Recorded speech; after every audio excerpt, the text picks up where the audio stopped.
In a quiet, cobblestone village nestled between rolling hills and dense forests, there lived a reclusive clockmaker named Elias. His shop, tucked away at the edge of town, was filled with ticking clocks of all shapes and sizes. Grandfather clocks, pocket watches, cuckoo clocks, and intricate timepieces that seemed to hum with life. The villagers admired his craftsmanship, but rarely visited him. For Elias had earned a reputation as a man who preferred solitude over company. What no one knew, however, was that Elias wasn't just repairing clocks. He was searching for something. Years ago, he had fallen deeply in love with a woman named Serafina, whose laughter could light up even the darkest corners of his workshop. She had been his muse, his reason for waking each morning, until tragedy struck. A sudden illness took her from him, leaving behind only memories and one unfinished gift. Serafina had always loved stars. On clear nights, they would climb the top of the hill overlooking the village and gaze at the sky together. "If only we could hold on to this moment forever," she once said wistfully. Inspired by her words, Elias began crafting a special timepiece, a celestial clock designed to capture the essence of time itself, freezing moments like droplets of dew on a summer morning. But before he could complete it, she was gone. Heartbroken, Elias locked himself away in his workshop, dedicating every waking hour to finishing the clock. Yet, despite his skill, something was missing. No matter how many gears he adjusted or springs he replaced, the mechanism refused to work. It remained silent, lifeless, a reflection of his own broken heart. One stormy evening, as rain lashed against the windows, a soft knock echoed through the shop. Startled, Elias opened the door to find a young woman drenched to the bone, clutching a small bundle wrapped in cloth.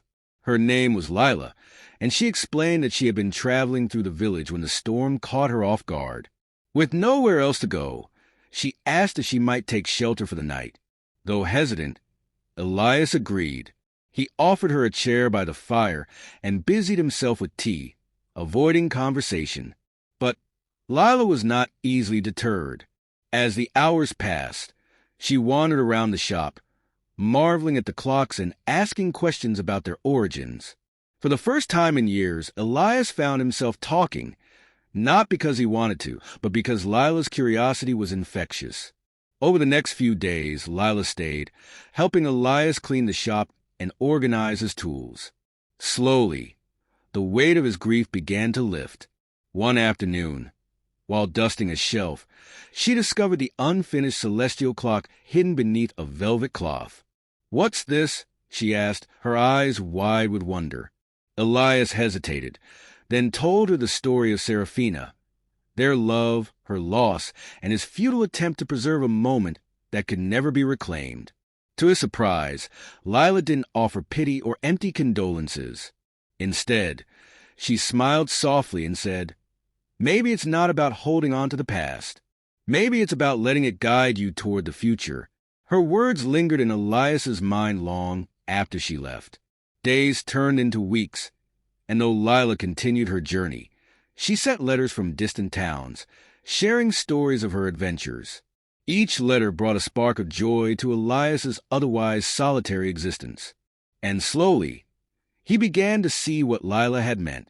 Months later, when spring returned to the village, so did Lila.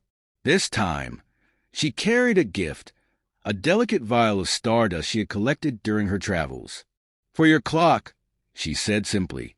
Together, they worked on the celestial timepiece, blending Elias's precision with Lila's boundless imagination. When the final gear clicked into place, the clock came alive, not with the steady tick-tock of ordinary timepieces, but with a soft, rhythmic pulse, like a heartbeat. Above its face, tiny constellations swirled and danced, capturing the magic of a starlit sky. As they stood side by side, watching their creation come to life, Elias realized that while he could never bring back the past, he had found something equally precious, a new beginning. Love, he understood, wasn't confined to a single moment or person. It was a force that grew and evolved, guiding us forward even as it honored what came before. And so, under the glow of the celestial clock, Elias and Lila began a new chapter, proving that sometimes love finds us when we least expect it, and in ways we never imagined.